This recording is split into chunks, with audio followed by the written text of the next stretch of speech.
is crying, and then mommy says, what happened to the elder brother? What happened?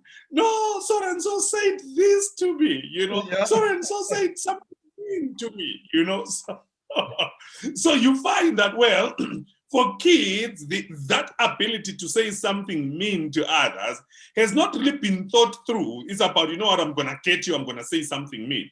But now, as we grow older and as we get into a work world, into a relationship world, into the bigger aspect of life, it's important for us to have this competency of self-awareness where we understand accurately, right, how our behavior and our words affect others. Can you imagine if we really thought about that and said, well, if I do this, how will it affect someone else? I remember a friend of mine just posted on Facebook, man, this Samsung Note, with close to 30 grand, some guy jumps out of a car, grabs it, and gets back in the car and disappears. And my question is, did that person actually think of the impact of that behavior on someone else? His whole world is disrupted from your banking to your documents, to your personal. See, someone is not thinking of that. All they think about is, I just want to make money off of that phone. How they get it, So you find that those type of people have got a very low EQ. Their self-awareness and the full comprehension of their behavior does not register until they are sitting in a correctional service facility, until they've been given 5 years to really think about their action. Then they start thinking, what, I perhaps should not have done that. Yes. So that's actually a result of a very low EQ. Okay. Right. So there's that understanding of the impact. Then the second part of self-awareness is our emotional and inner awareness, right? Our accurate understanding of our emotions and how our thoughts affect our behavior. So this is an honest assessment of our own strength and our weaknesses. So I am aware of how I'm doing emotionally. What are my emotions saying, and how are my thoughts affecting my behavior? I call it a thought strategy. Yes. If I could actually trace and isolate my thought strategy, I can actually put a stop to some expected behaviors because I can actually think through on how I'm going to act. So part of self-awareness is knowing how my emotions and my thoughts affect my actions, but part of it is actually knowing how my actions and my words affect others. Okay. So when someone is being capacitated, they fully appreciate the impact of their thoughts and words on themselves, but also the impact of their behavior on others. So it's a very solid way of looking at it, right? Yeah. So that's the self-awareness part. There's a second part to it. The second part is self-control. Remember, this emotional intelligence is about self-awareness and self-control. So self-control has two aspects to it. The first one is what we call emotional expression. That is the ability to manage anger, stress, excitement, and frustration.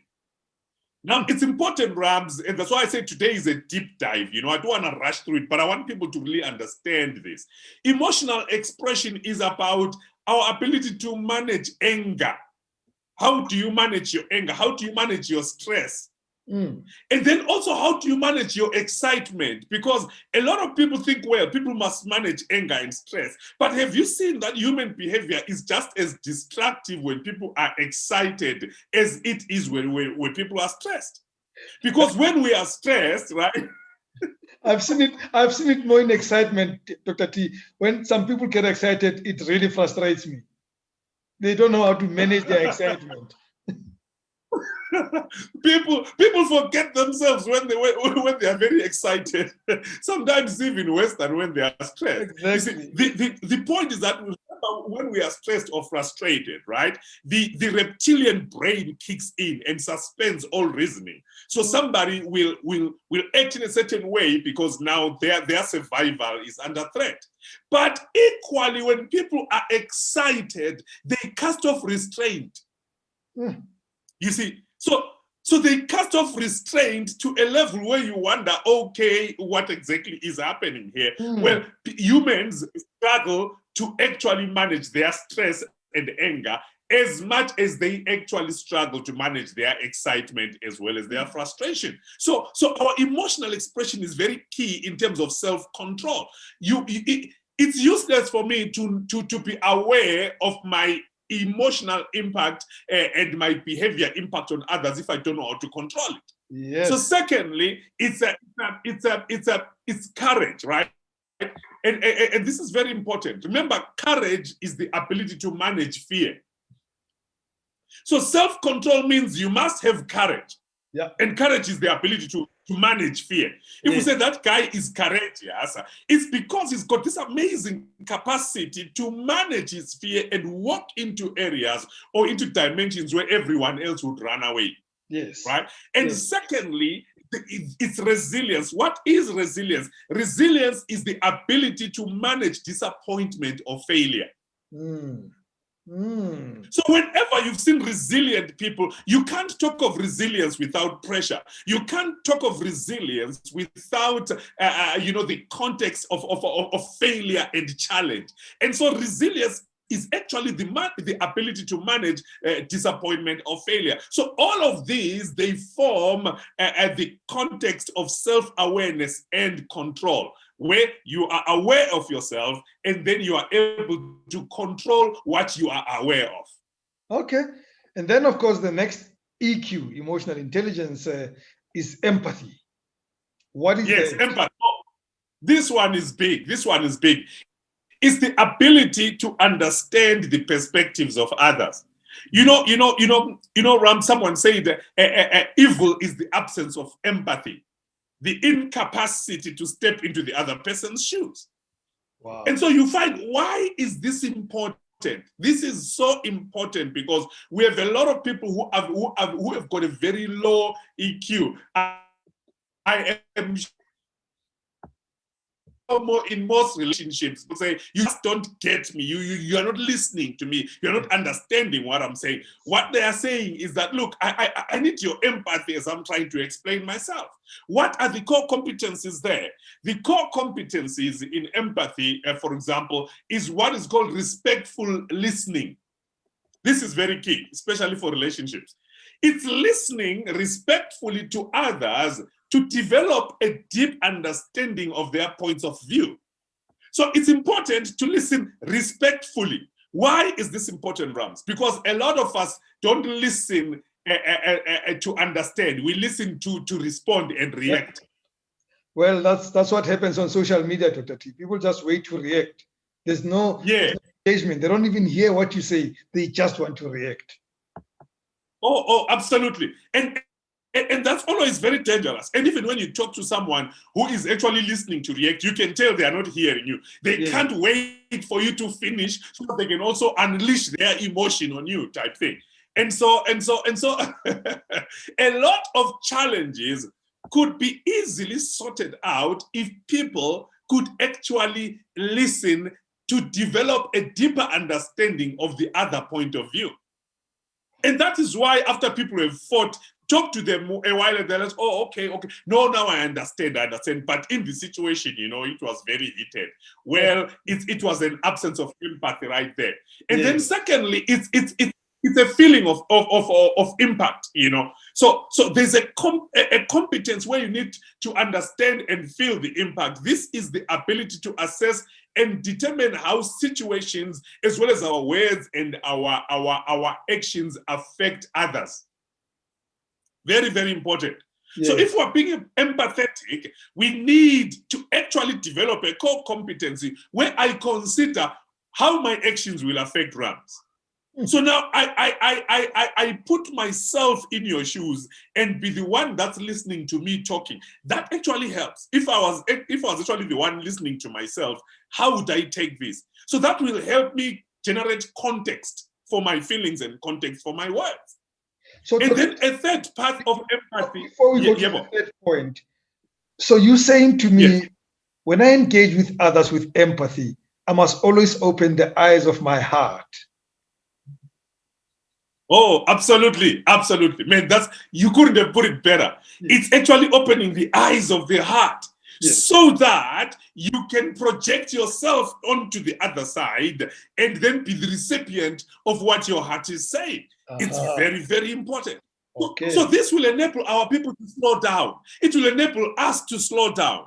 Because for some of us, when we fight, we just go on overdrive. We don't listen. We don't reason. The neocortex shuts down, and then we get into this fight or flight mode. And so we don't even hear what the heart is saying. And so the third part of empathy is service orientation. This is very important. We must have a desire to help others. Because remember, empathy is an inward experience of an external reality. So there's always someone else waiting on the other side of your empathy. So if we're going to be emotionally, empathetic, if we're going to strengthen this emotional quotient, we've got to understand that, a core part of empathy is service orientation. How service orientated are you? If you are not, you will then never desire to help others. So what's the use of understanding that? I get it. Okay, so the next EQ. All right. The next EQ is what we call social expertness. Okay. Now, this is very important. Right. Social expertness is the ability to build genuine relationships and bonds, as well as to express caring, concern, and conflict in healthy ways. This is very important. Remember, whenever you start working with others, Rams, there's always potential for conflict because we don't always see things the same way, right? Yeah. And so social expertness is a type of emotional intelligence where you are able to build genuine relationships. You're able to build genuine bonds, as well as express caring, express concern, and engage conflict in very healthy ways. Well, what are the core competencies there? Before we go to that, Dr. T, so you're saying to me, when you are emotionally intelligent, you know that life is not without conflict. It's just that you have to have healthy ways of managing those conflicts. Absolutely. In fact, social expertness, part of it is the ability to anticipate conflict. See, a lot of us get disappointed because whenever we bring forth a view and when we start working in a team, someone else starts opposing our view, and then we are shocked at the conflict. It means that we don't have this emotional quotient of social expertness mastered properly. It means we've got to anticipate, because what you anticipate, you also prepare yourself on how you are going to handle it. So what are the competencies? So we end up reacting because we never. Right. Let's get into it. The competencies, number one, is on building relationships, the ability to build social bonds. That is an amazing capacity. Remember, anyone who's ever galvanized a community behind a certain cause, or someone who's ever brought a team along together, or someone who's ever cast vision and got people to buy into it, all of that is premised on an amazing ability to build social bonds, where people are able to be bonded together towards a common goal. So that's a very core competency. Another one is collaboration, which is the ability to invite others in and value their thoughts as related to ideas, projects, and work. So in collaboration, it's not just about working together, because you can work together in conflict and you can work together and never get anywhere. But social expertness is about developing and cultivating that skill that allows you to invite people in. You don't invite them out, no, invite them in, and then value their thoughts. These two things are important. When I invite you into a partnership or into a context, a social context, I must value your thoughts. Some people will invite you in and they will not value your thoughts. Yeah. They will tell you your job is just to be seen and not heard. Yeah. Politicians are like you don't value what I've got to say. So core competency there. The other one, of course, is conflict resolution. And all this is still under social expertness. Yeah. Conflict resolution is the ability to resolve differences. How do you do that? Number one, anticipate differences. Yes. Anticipate conflict. Hmm. You see, we lie to ourselves if we tell ourselves we will never be in conflict. It's like when teenagers are in love. Say, mommy, that's my husband, that's my wife. And they're like, no. But you will disagree on stuff. No, to the teenager, they can't even think of the idea that I could ever fight with that person because my heart throbs so much for them.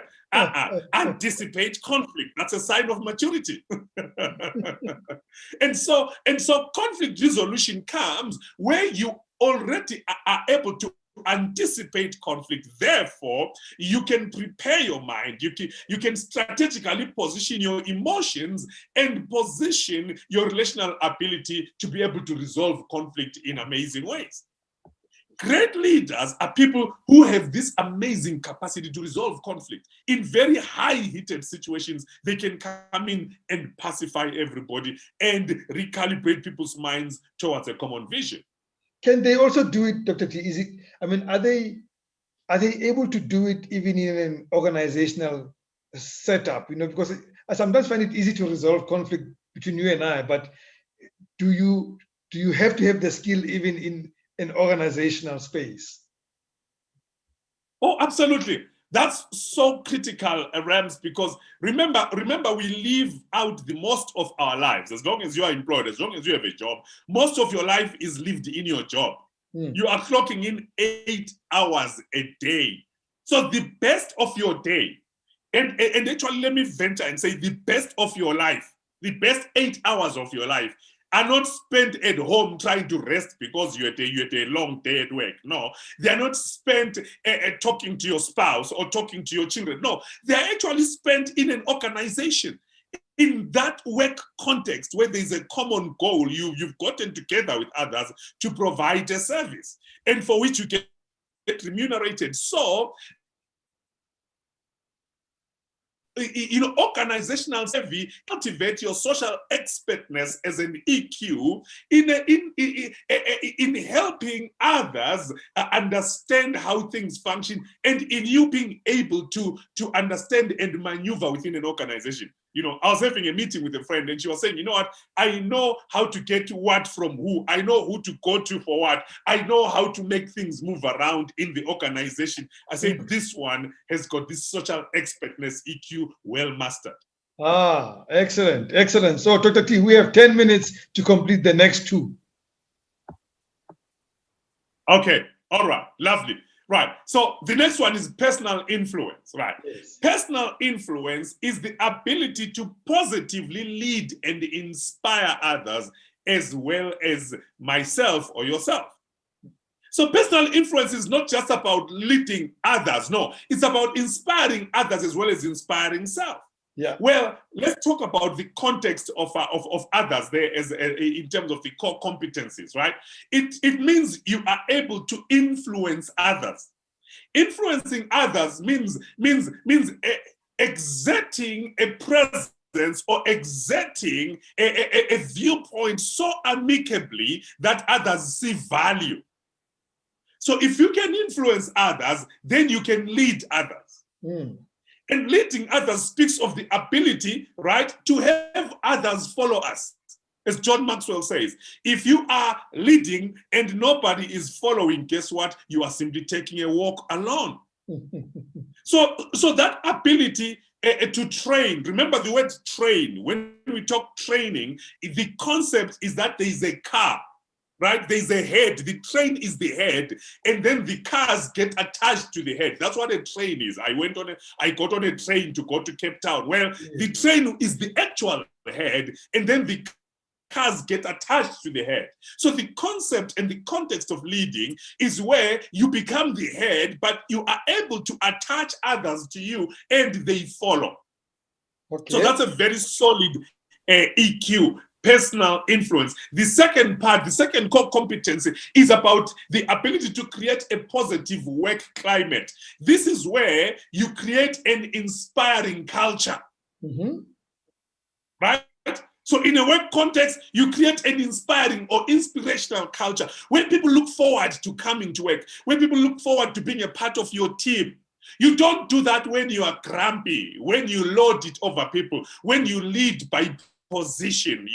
I'm the head in this house, I'm the father, I'm the breadwinner, I'm the husband, I'm the boss, I'm the manager, I'm the unit manager, I'm the director. Everyone listens to me. When you do that, people gravitate away from you because people normally we want to go where they are celebrated and where they are not. Right. So this means knowing people beyond their first name, beyond their serial number, beyond their work identity, where you know their name and perhaps know the name of their dog type thing. So you are able to then get results through others, the ability to achieve goals through others.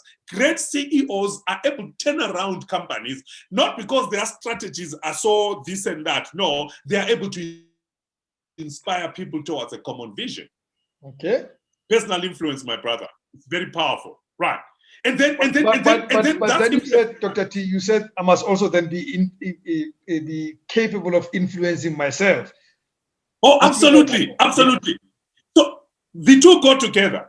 You can't influence others without the ability to influence yourself. So this means, number one, self-confidence. Appropriately believing in our skills and abilities. Remember, people buy your confidence. That's why when you've got a new mother, why do babies cry in the hands of new mothers? They cry for hours. It's because they can sense a lack of confidence. With this person that's holding me doesn't really kind of know they are all stuck. They might even drop me, But a woman who's had 3, 4, 5 babies, when they hold a new baby, the kid relaxes and goes to sleep. Why? They can feel the confidence. So influencing ourselves is actually developing that self-confidence and also having the initiative within ourselves, being able to take guided steps towards our actions. And when you are a self-starter, you are goal-orientated, you can set goals, you can move towards them, you are optimistic. That's another core competency. I love that. Optimistic, Dr. T. You gotta be optimistic. It's so important. Man, having a tendency to look at the bright side of things and to be hopeful about the future. We need optimistic people right now in the midst of COVID and talks of a third wave and this and that. We need optimistic people. Yeah. And then, of course, the flexibility realms, which is our ability to adapt and bend to the needs of others as situations demand. Those are such powerful core competencies of leading and influencing ourselves so that we can influence others. That's personal influence as an EQ. Dr. T, I always argue that one is not fully developed as an adult if they're not flexible. If you cannot bend towards others' feelings and situations and concerns, you are not adult enough. Flexibility is an important ingredient of adulthood. Oh, absolutely. That is why there are negotiations. Negotiations are simply a test of flexibility. When unions say, let's negotiate, political parties say, let's negotiate, countries say, let's negotiate, all of that is simply a test of flexibility. That's what it is, nothing else. How flexible are you to accommodate us? How flexible are you to accommodate this and that? It's a test of flexibility. Good. Let's do the last one, Dr. T. Right. The last one, very quickly, right, is the mastery of purpose and vision. This emotional intelligence area is very important because it is the ability to bring authenticity to my life and live out my intentions and my values. Rams, life is not meaningful if we are not authentic. If we can't live out our intentions and live out our values, remember our values are really who we are. If I can't be who I am, and if I can't direct my life towards my intentions, then I feel like I have been hijacked through life. So what are the core competencies there? The first one is actually understanding our purpose and our values. That's why in one of my coaching sessions, the first thing I do is to help you understand. We do what is called a values assessment test. I've got a tool that says to you, what are your personal values? A lot of us don't know our own values. And because we don't know our own values, our lives don't have direction. We go this way and that way. We bump against this and bump against that. Why? Precisely because we don't know our own value system. So we must have a clearly defined set of values, because those values speak to our purpose. It's critical. So that's a core competency, as well as being able to then take actions towards our purpose. When you understand your values and you understand your purpose, remember, your purpose is the why question. Why on earth am I here? What am I setting out to do? That galvanizing, that controlling idea becomes purpose. And so we drive ourselves towards our purpose. Very important. So our values become the vehicle through which we move towards our purpose without feeling like we are being held by the neck. And then, of course, lastly, is this core competency of authenticity. When our authenticity is when our motives, our actions, our intentions, our values, and our purposes are all aligned and transparent. When what you see is what you get, Rams. That's what I'm talking about. Yes. And when you have put all these together, Dr. T, and you have achieved emotional intelligence, you can then boost your confidence to the way of success. Oh, absolutely. That is where you have what is called sustainable success. Yes. That is where now you have longevity. People say now that man you can trust, and when people know that, when Rams is a part of this, we're going to go far, because now you've got all these core competencies and you are able to be confident and you're able to be successful in everything you set out to do. The secret is the EQ, my brother. Folks, at this point, I wish I could take a break for about 4 weeks so that we all go into this exercise to achieve this EQ that will boost us on our way to success. These tools that Dr. T has given us, I know they're not achievable in 1 week, not in 2 weeks. They're going to take a bit of time and to internalize them. But I'll tell you what, the secret is to start. Practice and fail. Practice and fail. You will get better. Do not postpone. Start now. These tools are important. Use them. Dr. Thando Sibanda, thank you so much for tonight. Always a pleasure, man. Always a pleasure being here. Oh, man. You must have a great evening further. Thank you, sir. Thank you. See you next week. And you folks, we shall see each other on Monday. Have a great week further. Be authentic and do the right thing. From me, Rams Mabote, good night and God bless.